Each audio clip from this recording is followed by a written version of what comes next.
y estábamos en lo que era la pared del corazón y habíamos mencionado que la pared del corazón tenía 3 capas. ¿Cuáles eran esas 3 capas que presentaba el corazón? Presentaba el endocardio, el miocardio y el epicardio. El endocardio, recuérdate que es la capita más interna, que es la que va a estar en contacto con la sangre. El miocardio es la capa muscular, es la capa más gruesa y la más pesada, pero también es la más importante. Del 100% del miocardio, dijimos que el 1% del miocardio iba a formar el sistema nodal. Ese 1% del miocardio servía para producir electricidad y para conducir la electricidad. Producía y conducía la electricidad, que venía a ser el sistema nodal. No te olvides que el sistema nodal viene a ser el miocardio, pero es un miocardio autorrítmico.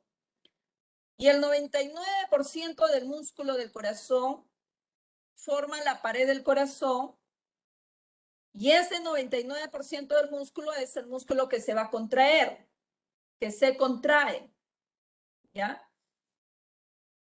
Entonces, el 1% del músculo del corazón genera y conduce electricidad y el 99% del músculo se contrae. Pero el músculo no solo sirve para producir electricidad, conducir electricidad, sino que también el músculo sirve para producir hormonas. Y toda glándula, todo órgano que produce hormonas, se le considera glándula. Por ejemplo, el hígado produce la bilis, pero la bilis no es hormona, ¿ya? Entonces, una glándula es todo órgano que te produce algo, no necesariamente hormonas, ¿ya? Una glándula es todo aquello que te produce algo, no necesariamente hormonas. Entonces, ¿qué me produce? Sustancias químicas. Por ejemplo, la saliva es producido por glándulas salivales. Y la saliva no es hormona, pues. Las lágrimas son producidas por las glándulas lagrimales. La lágrima no es hormona, pero sin embargo es producida por una glándula. Entonces el hígado produce bilis. Entonces te pregunto, ¿el hígado es glándula sí o no?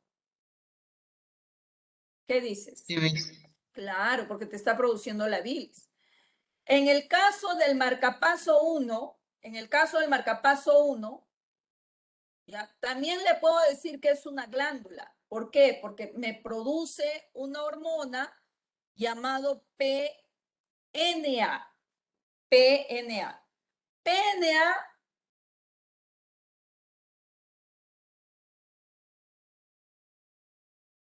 PNA, ¿qué significa? Significa péptido, P de péptido,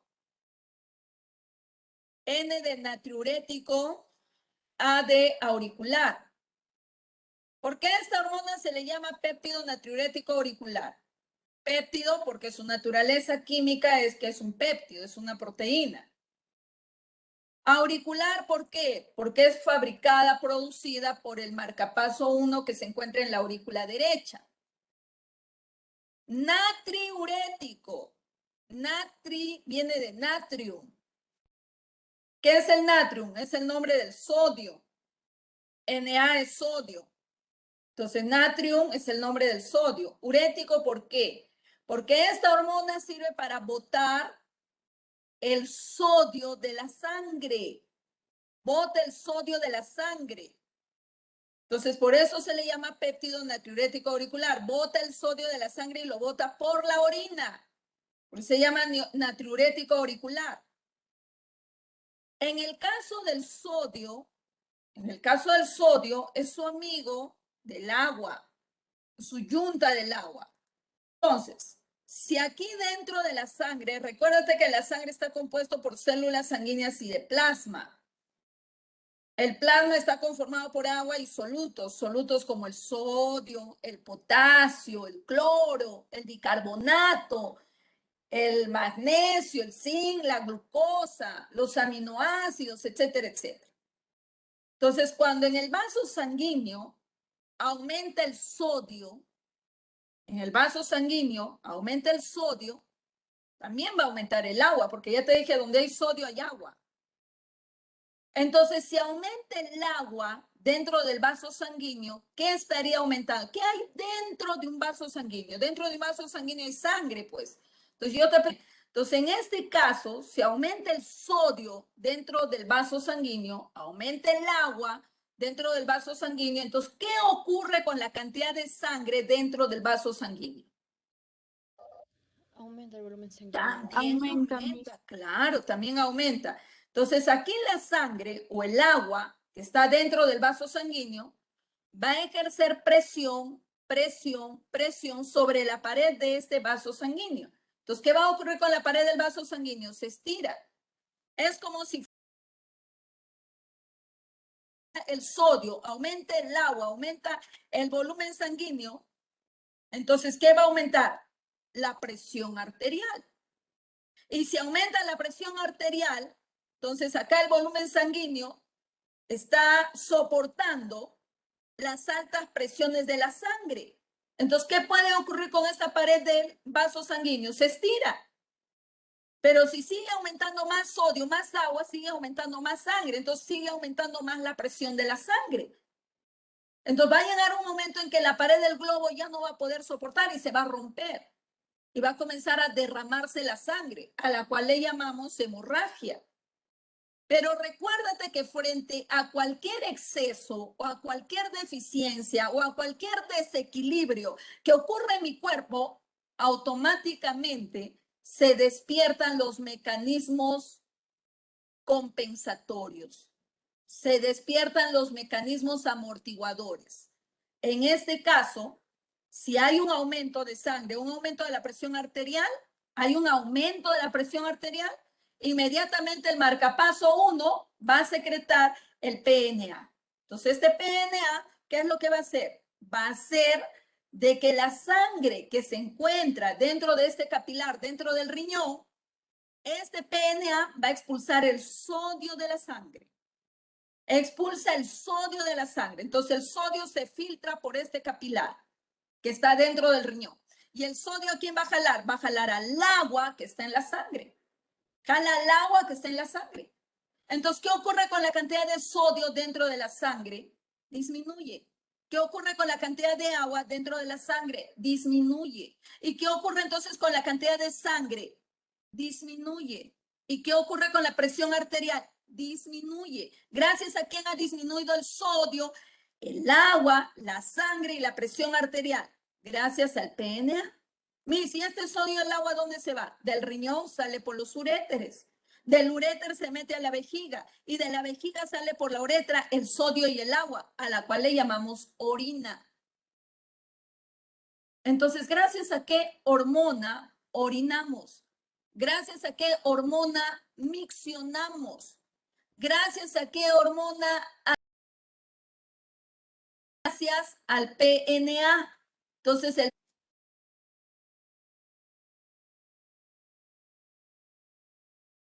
entonces todos los líquidos, siempre recuérdate que se filtran de la sangre. ¿De qué líquido está hablando? De la orina, pues. Entonces, ¿la orina cómo se ha formado? Por la filtración de agua y sodio de la sangre. Siempre todos los líquidos que hablar. ¿Y para qué sirve el péptido natriurético auricular? Disminuye la cantidad de sodio en la sangre. Disminuye el volumen hídrico, disminuye el volumen sanguíneo, disminuye la presión arterial y aumenta la cantidad de orina. Aumenta el volumen de la diuresis. Diuresis es orina, ¿ok? Entonces, eso es la otra función de los músculos del corazón. Ahora, pegado en el músculo del corazón encontramos la tercera capita que viene a ser el epicardio. El corazón, recuérdate, su pared está formado de endocardio, miocardio y epicardio. Y epicardio, ¿ya? Endocardio, miocardio y epicardio. El epicardio es una membrana transparente, delgada, resistente. El epi quiere decir sobre. ¿Sobre quién? Sobre toda la pared del corazón. Epicardio es una membrana transparente, delgada y resistente. El epicardio está formado por tejido conectivo laxo, que es este verde. Y sobre el tejido conectivo laxo encontramos al tejido epitelial simple plano. ¿Y cómo se le llama el tejido epitelial simple plano? Si es que se encuentra sobre un tejido conectivo. A ese tejido epitelial simple plano se le llama mesotelio. Entonces el epicardio está formado de tejido conectivo laxo recubierto de mesotelio. Y si el epicardio está hecho de tejido conectivo, entonces en ese epicardio hay fibroblasto. Fibroblasto, recuérdate que es la célula de un tejido conectivo. Y si hay fibroblasto, voy a encontrar fibras colágenas, fibras elásticas. Entonces, el epicardio es una membrana transparente, delgada y resistente que está hecho de tejido conectivo laxo y está hecho de mesotelio, en donde encuentro fibroblasto, fibras colágenas, fibras elásticas. Pero además voy a encontrar grasa. Por eso que el corazón es un órgano de color rojo parduzco, parduzco por la grasa que lo recubre. Pero también voy a encontrar en ese epicardio, voy a encontrar un conjunto de cuerpos de neuronas con dendritas. El conjunto de cuerpos neuronales y dendritas, ¿qué cosa forma? Núcleo o ganglio, si es que estamos diciendo que está en el epicardio. ¿Qué cosa Ganglio, ¿no? forma? Ganglio, claro, ganglio, muy bien. No puede ser núcleo porque no está en el sistema nervioso central, está en el corazón. Y todo lo que está fuera del sistema nervioso central es sistema nervioso periférico.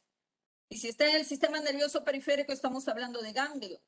Ya, entonces estos ganglios que están en el epicardio serán ganglios del sistema nervioso somático o del sistema nervioso autónomo. ¿Ganglios de dónde son? Somático. ¿Mm? Somático. Somático está en la piel. Somático está en la articulación, somático está en el hueso, somático está en el músculo esquelético, está en los ligamentos. ¿Y quién está en las vísceras? ¿Qué sistema nervioso está en las vísceras? El sistema nervioso autónomo. ¿Ya? Chicos, los encuentro en el epicardio. Estamos encontrando ganglios del sistema nervioso autónomo. Si digo estoy encontrando ganglios del sistema nervioso autónomo, voy a encontrar ganglios del sistema nervioso simpático y del sistema nervioso parasimpático. Esos ganglios tienen nombres. El ganglio de Ludwig, el ganglio de Rema a nivel de las aurículas y el ganglio de Bieder a nivel de los ventrículos. Entonces, estos ganglios son ganglios del sistema nervioso autónomo. Y acá tenemos los axones. Y estos axones no tienen mielina. Son fibras nerviosas amielínicas que están después del ganglio. Entonces, son fibras nerviosas amielínicas postganglionares. ¿De qué sistema? Tanto del sistema nervioso simpático como parasimpático, a las cuales también se les puede llamar las fibras nerviosas de Ludwig, las fibras nerviosas de Remack y las fibras nerviosas de Bieder. Entonces, ¿qué encuentro? Vuelvo a repetir, ¿qué encuentro en el epicardio? Estoy encontrando grasa, estoy encontrando ganglios del sistema nervioso autónomo, llamados ganglios de Ludwig, de Remack, de Bieder, fibras nerviosas amielínicas postganglionares del sistema nervioso autónomo, tanto fibras nerviosas de Ludwig, fibras nerviosas de Remack y fibras nerviosas de Bieder. ¿Qué más voy a encontrar? Voy a encontrar vasos linfáticos y también voy a encontrar las últimas ramas de las arterias del corazón. ¿Cuáles son las arterias que nutren? ¿Cuáles son las arterias del corazón que nutren y oxigenan toda la pared del corazón? ¿Cuáles son esas arterias? Arteria coronaria. Claro, las arterias coronarias. Muy bien, chicos. Entonces, la última ramificación de las arterias, recuérdate que son los capilares. Y recuérdate que los capilares son tubitos por donde se va a filtrar el plasma. O sea, se va a filtrar el agua, se van a filtrar los nutrientes, ¿ya? Entonces, en el epicardio encuentro justamente estas últimas ramas de la arteria coronaria que son capilares, de donde se van a filtrar el plasma, se va a filtrar un líquido con nutrientes y ese líquido servirá para lubricar la pared del corazón. Ese líquido servirá para nutrir la pared del corazón, ¿ya? Entonces el epicardio es la capa más externa de la pared del corazón, es transparente, es delgada, resistente, hecho de tejido conectivo laxo más mesotelio. En donde encontramos grasa, encontramos los ganglios y las fibras nerviosas de Ludwig, de Reimach y de Bieder del sistema nervioso autónomo. También encontramos vasos linfáticos y encontramos las últimas ramificaciones de la arteria coronaria, los cuales filtran lo que es un líquido que va a nutrir y lubricar a la pared del corazón. Ahora, el corazón, ¿dónde lo vamos a encontrar, chicos? Al corazón lo vamos a encontrar dentro de una bolsa transparente, delgada y resistente. ¿Y cómo se le llama esta bolsa? Que aloja, sostiene y protege al corazón. Se le llama pericardio. Peri, ¿qué quiere decir? Peri quiere decir alrededor. ¿Alrededor de quién? Alrededor del corazón. Peri quiere decir alrededor. ¿Alrededor de quién, profesora? Alrededor del corazón. Un ratito. Entonces vuelvo a repetir. Volvemos a repetir.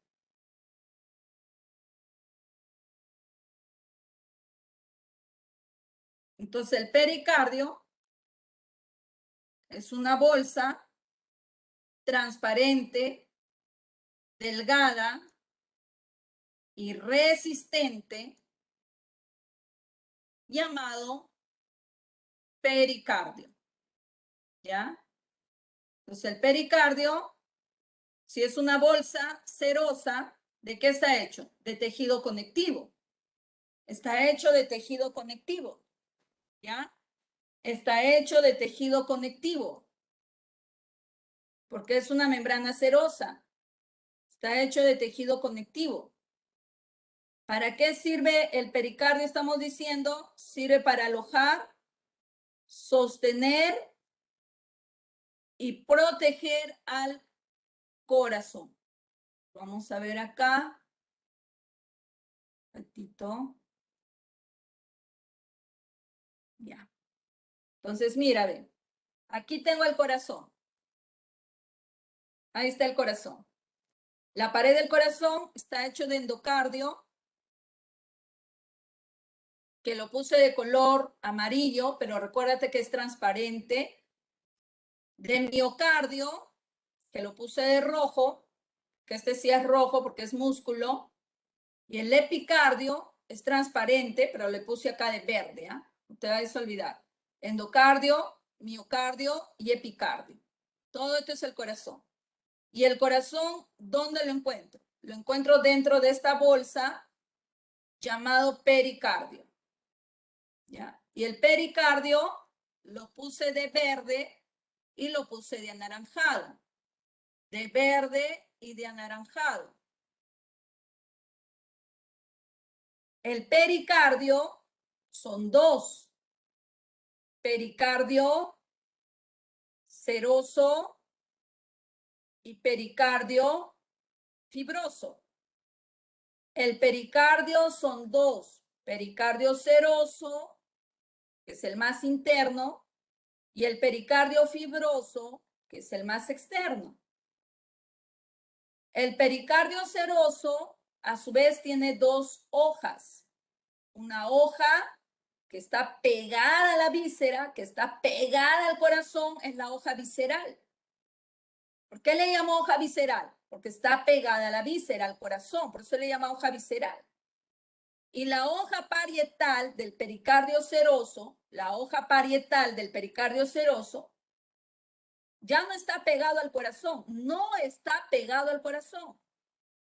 La hoja visceral y la hoja parietal del pericardio seroso están separados por un espacio. ¿Y cómo se le llama a ese espacio? Se le llama espacio pericárdico. O sea que en el pericardio seroso encuentro un espacio. A ese espacio le llamo espacio pericárdico. Entonces, entre la hoja visceral y la hoja parietal, vuelvo a repetir, encontramos al espacio pericárdico. La hoja visceral está pegada a la pared del corazón, en cambio la hoja parietal no. La hoja parietal está pegada al pericardio fibroso. Yo pregunto, si la hoja visceral del pericardio seroso, la hoja visceral del pericardio seroso está pegado a la pared del corazón, ¿a cuál de las capas de la pared del corazón estará pegado la hoja visceral? ¿Estará pegado al endocardio, al miocardio o al epicardio? ¿Qué dicen ustedes? El epicardio. El epicardio. ¿Ah? Al miocardio, miss. Al miocardio. Miocardio, Miss. Miocardio. Ya vuelvo a repetir, ¿ah? La pared del corazón tiene 3 capas, no se olviden, la pared del corazón tiene 3 capas, endocardio, miocardio y epicardio. Y el corazón está dentro de una bolsa llamado pericardio.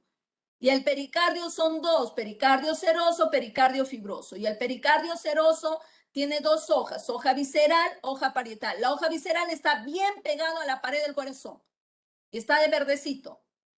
Esta hoja visceral del pericardio seroso, ¿a cuál de las capas de la pared del corazón está pegado? ¿Al endocardio, miocardio o epicardio? Miocardio, miss. Ya. Epicardio. Algunos dicen miocardio, algunos dicen epicardio. A ver, vamos a ver. Yo siempre digo, vamos a ver, porque en la anatomía es para ver, pues chicos, la anatomía es para ver. Mira, no te despegues, ¿ah? No te despegues la vista. No es magia, no es nada. Endocardio, mira el cursor. Endocardio, miocardio, epicardio. ¿Ya? Endocardio está de amarillo, miocardio de rojo, epicardio de verde. Al pericardio también lo he pintado de verde, a la hoja visceral y a la hoja parietal. Entonces, mira, esto es la hoja visceral del pericardio seroso. Mira. Hoja visceral del pericardio seroso. Hoja visceral del pericardio seroso. Hoja visceral del pericardio seroso. Mira, no pestañees. Hoja visceral del pericardio seroso. Hoja visceral del pericardio seroso. ¿Y qué es la hoja visceral del pericardio seroso? Es el epicardio. O sea que la hoja visceral del pericardio seroso no está pegada al epicardio, sino que la hoja visceral del pericardio seroso es el epicardio. Eso es una pregunta de examen. Y si la hoja visceral es el epicardio, pregunto, ¿a cuál de las capas está pegado? Al miocardio. Al miocardio. Al miocardio. Epicardio. Claro, al miocardio. Esto te van a preguntar en el examen, ¿ah? Entonces, Missy, ¿por qué a la hoja visceral se le considera como parte de la pared del corazón? ¿Y por qué no a la hoja parietal? A la hoja visceral se le considera como parte de la pared del corazón porque está pegado a la pared del corazón. ¿Y por qué al pericardio, a la hoja parietal del pericardio seroso no se le considera como parte de la pared del corazón? ¿Por qué no está pegado a la pared del corazón? Pues está separado por este espacio pericárdico. Por eso es que no se le considera como parte de la pared del corazón. Entonces, si yo estoy diciendo que el epicardio es la hoja visceral del pericardio seroso, entonces, ¿de qué está hecho? De tejido conectivo laxo más mesotelio. Por lo tanto, tiene fibroblasto, fibra colágena, fibra elástica. Y ahí vamos a encontrar los ganglios y las fibras nerviosas postganglionares amielínicas de Ludwig, de Remack y de Bieder, del sistema nervioso autónomo. Vamos a encontrar grasa, vamos a encontrar vasos linfáticos y vamos a encontrar vasos sanguíneos. Estos vasos sanguíneos, no te olvides que es la última ramificación de la arteria coronaria. Y no te olvides entonces que este capilar, que pertenece a la hoja visceral del pericardio seroso, filtra el líquido al espacio pericárdico. ¿Y cómo se llama ese líquido? Se llama líquido pericárdico. ¿Y cuánto de líquido pericárdico filtra en el espacio pericárdico? De 30 a 50 mililitros de líquido pericárdico. ¿De dónde se ha filtrado ese líquido pericárdico? Del capilar. ¿Y para qué me sirve ese líquido pericárdico? Para lubricar y nutrir a la pared del corazón. Y además ese líquido pericárdico no permite que la hoja visceral se pegue a la hoja parietal.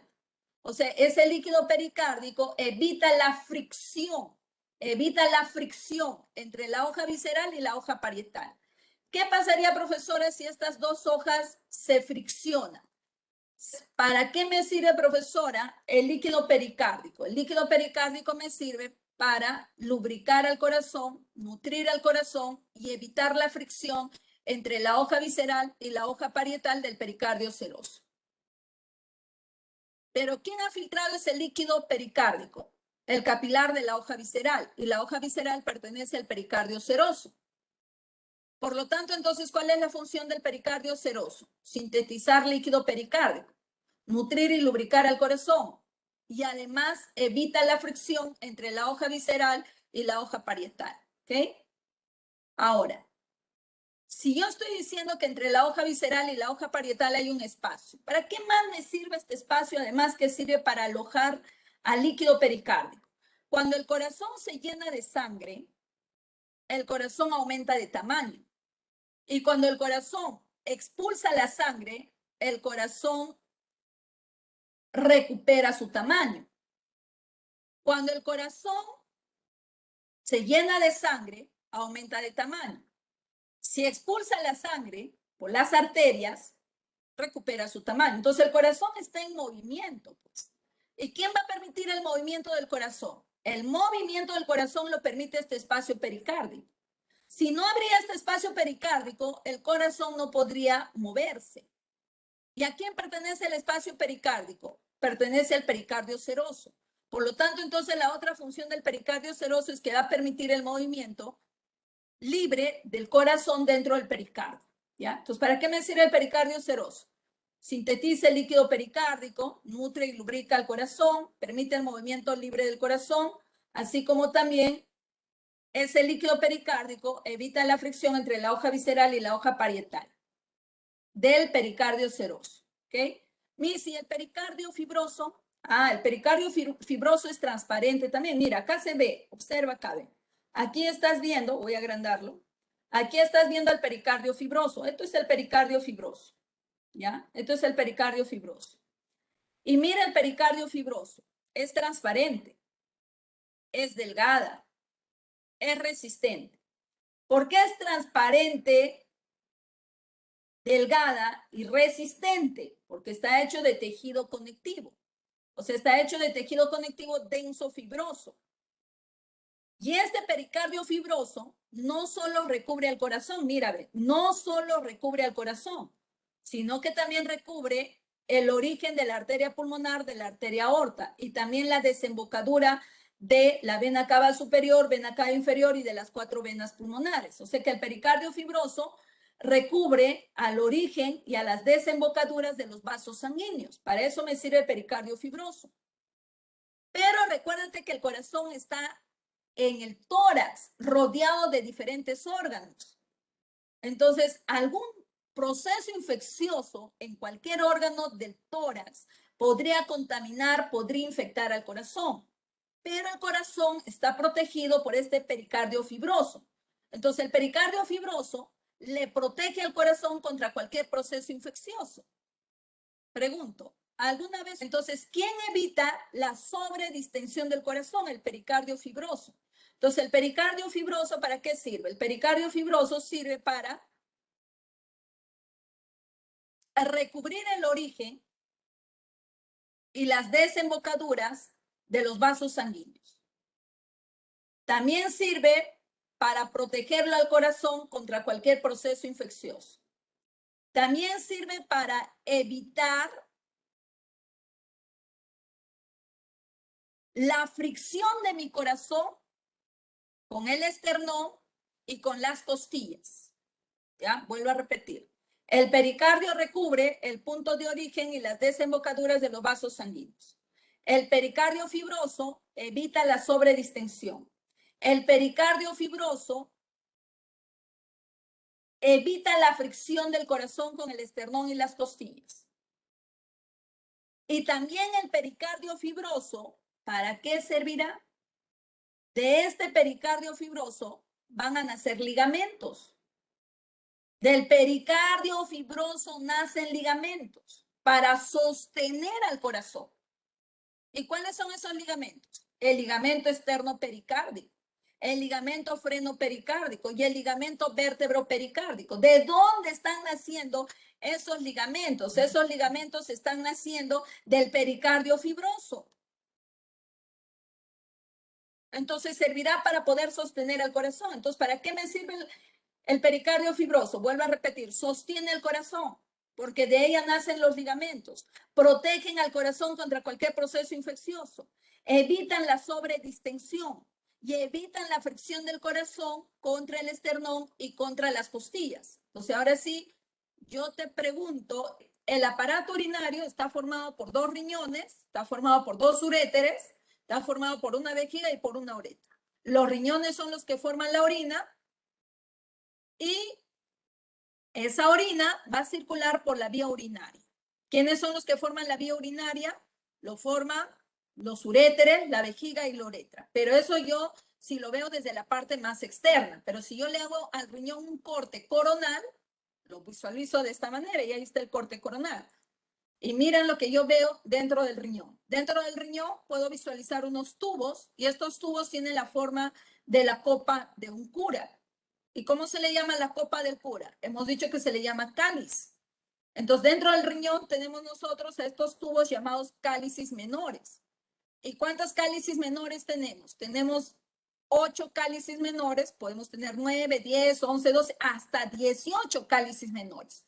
No te olvides que las cálices son tubos. Entonces ahora, se juntan 6 cálices menores y se forma un cáliz mayor. Se juntan 6 cálices menores y se forma un cáliz mayor. Se juntan 6 cálices mayores y se forma un cáliz mayor. Entonces, ¿cuántas cálices mayores se van a formar al unirse de 6 en 6 los cálices menores? Se van a formar de 2 a 4 cálices mayores, promedio 3 cálices mayores. Ahora se unen los 3 cálices mayores y va a formar otro tubito llamado pelvis renal. Y la pelvis renal va a salir del riñón y va a dar origen a los uréteres. Entonces, ¿dónde comienza la vía urinaria? La vía urinaria comienza en el cáliz menor. ¿Y dónde termina? Termina en la uretra. Entonces, cuando los riñones son los que forman la orina va a caer al cáliz menor, luego cáliz mayor, pelvis renal, uréteres, vejiga y uretra. ¿Ya? Cuando los riñones, vuelvo a repetir, forman la orina sale por el cáliz menor, cáliz mayor, pelvis renal, uréteres y vejiga. Y en la vejiga, gota a gota, va llenando la vejiga, hasta que finalmente se llene con 500 mililitros. Y con 500 mililitros yo voy a tener, José, concéntrate, hijo, en lo que estoy hablando. Yo no... Entonces la vejiga poco a poco se va llenando de orina. Entonces cuando ya está lleno con 500 mililitros de orina, yo tengo las ganas de orinar. Pues con 500 mililitros de orina tenemos la sensación de orinar. A eso se le llama capacidad fisiológica. Capacidad fisiológica es 500 mililitros. Pero tú dices, no, la película está interesante, así que se llena un poco más mi vejiga. Voy a aguantar, dices, ¿no? Y se va llenando más y más y más hasta que se llene de 1000 mililitros de orina. Con 1000 mililitros de orina tu vejiga ya no puede aguantar. Ahí sí tienes que correr a orinar. Y eso es lo que a veces a mí, de la vejiga, o sea, ya no puede resistir más. Entonces la vejiga tiene 2 capacidades. 500 mililitros es su capacidad fisiológica con la cual se despierta la sensación de orinar y 1000 mililitros es la capacidad anatómica con la cual ya la vejiga no puede resistirse, tiene que evacuar. ¿Ya? Y una vez que evacúa, la vejiga va a expulsar a la orina por la uretra. ¿Ok? Entonces el aparato urinario está formado. Ya, si te preguntan la capacidad nada más de la vejiga, pones 500 mililitros, pues, ¿ya? porque con 500 mililitros ya te dije que te puedes aguantar, ¿no? Pero no todos aguantan, pues, así que 500 mililitros es la capacidad. Aunque deberían preguntarte, ¿eh? Porque son dos cosas distintas, capacidad fisiológica y capacidad anatómica, pero bueno, a veces que tendrán los que evalúan, no sé, ya. Entonces, chicos, si decimos que tiene la capacidad fisiológica de 500 mililitros, nosotros ¿cuántas veces al día orinamos? Orinamos 3 veces al día. Si orinamos 3 veces al día, 500, 500, 500, entonces al día ¿cuánto debemos de orinar? 1500 mililitros. 1500. Eso es el promedio, ¿ah? O sea, yo puedo orinar entre 1000 mililitros hasta 2000 mililitros. Y promedio 1500 mililitros. Pero eso también va a depender de tus hábitos, de tu dieta, ¿ya? Si has tomado gran cantidad de agua, pues no vas a orinar 1500 mililitros, vas a orinar más. Te hago otra pregunta. Muy bien. Entonces, ya que estamos viendo que el aparato urinario está formado de riñones y vías urinarias, vamos a comenzar a hablar de los riñones, ¿ya? Entonces, los riñones se encuentran dentro de la cavidad abdominal. Los riñones producen hormonas. ¿Qué hormonas producen los riñones? Producen calcitriol, producen eritropoyetina, trombopoyetina. Eso luego lo vamos a ver, pero más o menos te vas haciendo la idea. Entonces, producen hormonas. Entonces, si los riñones producen hormonas, ¿los riñones son glándulas, sí o no? Sí.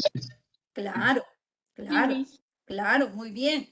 Entonces, los riñones son órganos glandulares que se encuentran en la cavidad abdominal.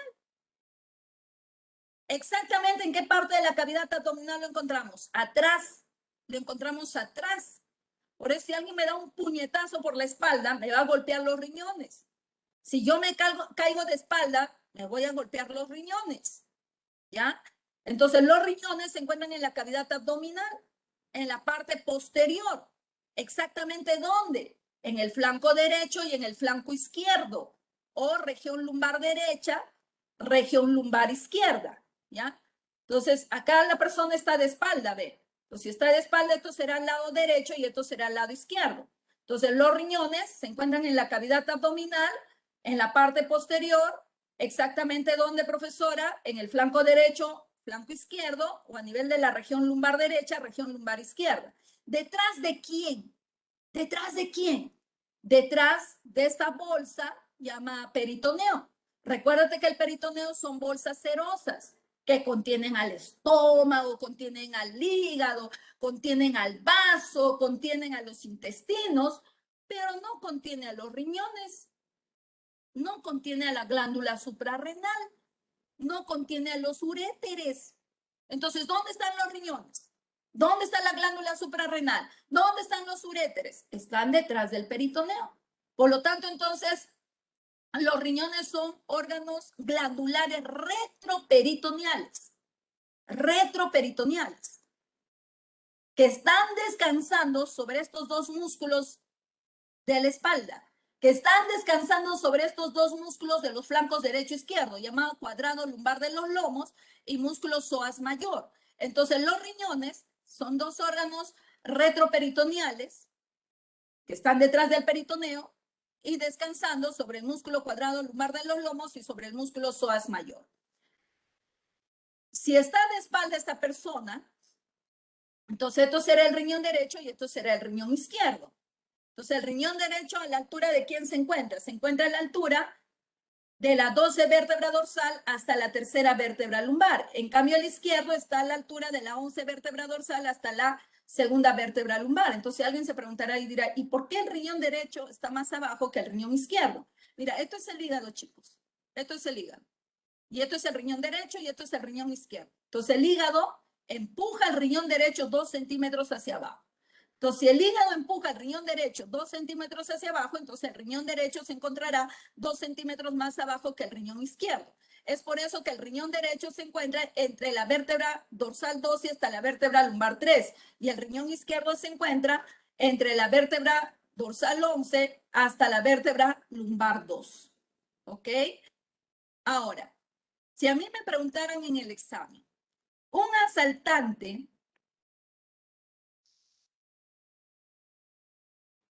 Ahora, nosotros tenemos dos riñones. Tenemos un riñón derecho y tenemos un riñón izquierdo.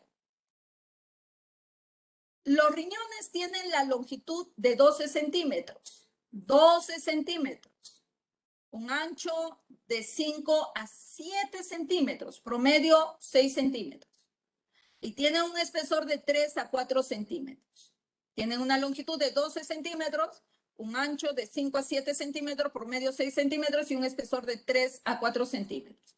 Para que no sea más fácil de poder aprender, entonces buscamos las dimensiones con múltiplos de 3. Tiene una longitud de 12 centímetros, un ancho de 6 centímetros y un espesor de 3 centímetros. De 12 por 6 por 3. ¿Cuánto pesan los riñones? Ya que estabas preguntando, Alessandro.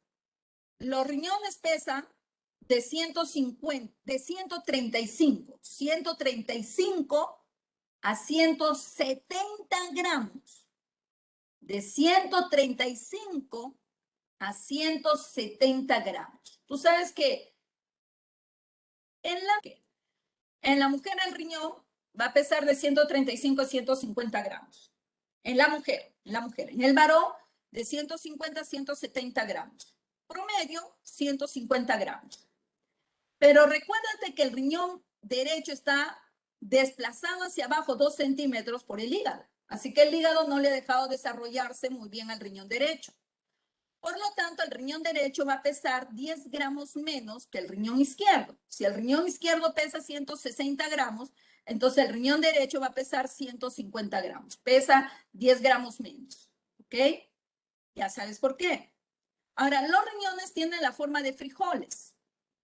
O sea, alguien dirá por ahí, yo soy del norte. Ya, entonces la forma de habas. Yo también soy del norte y no hay habas en mi pueblo. Ah, ya, payares entonces, payares, ya. Entonces tiene la forma de frijoles, tiene la forma de habas, tiene la forma de payar. Yo soy de otro país, yo soy venezolano, quizás me puedes decir, ¿no? No lo sé. Ah, ya, entonces tú tienes la forma de habichuela. Pero en mi país no le dicen habichuela, ya, judías entonces. Tiene la forma de judías. Puedo decir entonces, anatómicamente el riñón tiene una cara anterior, cara posterior, polo superior, polo inferior, borde lateral o borde externo, borde medial o borde interno. Recuérdate que la cara anterior dijimos que se encontraba detrás del peritoneo. O sea, no hay nadie quien lo aplaste a los riñones. ¿Ya? Como no hay nadie quien lo aplaste a los riñones, entonces la cara anterior del riñón es abombado. Abombado. Pero la cara posterior del riñón sí está apoyado, descansando sobre el músculo cuadrado lumbar de los lomos y sobre el músculo psoas mayor. Por lo tanto, entonces, la cara posterior de los riñones es aplanado. Pues la cara anterior de los riñones es abombado y la cara posterior del riñón es aplanado. En el polo superior, lo que vamos a encontrar son las glándulas suprarrenales. O sea, el polo superior de los riñones se encuentra ocupado por las glándulas suprarrenales y el polo inferior está libre. No hay nada. El borde externo o lateral es convexo y el borde interno o medial es cóncavo. Y en este borde medial vamos a encontrar a un orificio. Y a este orificio se le llama ilio renal. Ilio renal. Recuérdate que los orificios que hay en los órganos se llaman ilio renal. Entonces, en el riñón derecho, el ilio renal se encuentra a la altura de la vértebra lumbar 2. Pregunto, en el riñón izquierdo, el ilio renal se encontrará más arriba de la L2, más abajo que la L2. ¿Dónde se encontrará el ilio renal izquierdo? Arriba. Más arriba, claro. Más arriba. Justamente, no, más arriba. Si el riñón derecho está 2 centímetros más abajo que el riñón izquierdo, o el riñón izquierdo está 2 centímetros más arriba que el riñón derecho, entonces el ilio renal se encontrará a la altura de la L1. El ilio renal derecho a la altura de la L2 y el ilio renal izquierdo a la altura de la L1. Y por este ilio renal, ¿qué cosa va a ingresar? va a ingresar la arteria renal. Va a salir la vena renal. Va a salir la pelvis renal. Ingresa la arteria renal. Los nervios del sistema nervioso, ¿somático o autónomo? Autónomo. Autónomo, ya, muy bien. O sea, nervios del sistema nervioso simpático y parasimpático. Vasos linfáticos, vuelvo a repetir, por el hilio renal va a ingresar la arteria renal, los nervios del sistema nervioso autónomo, los vasos linfáticos, va a salir la vena renal, va a salir la pelvis renal, y a todo este ramillete de arteria renal, vena renal, pelvis renal, nervios y vasos linfáticos, a todo ese ramillete se le llama pedículo renal. Entonces, el pedículo renal está hecho de arteria renal, vena renal, pelvis renal, vasos linfáticos y nervios. Entonces, todo ese pedículo renal va a pasar por el hilio renal. ¿Ya? Pasa por el hilio renal. Muy bien. Preguntamos.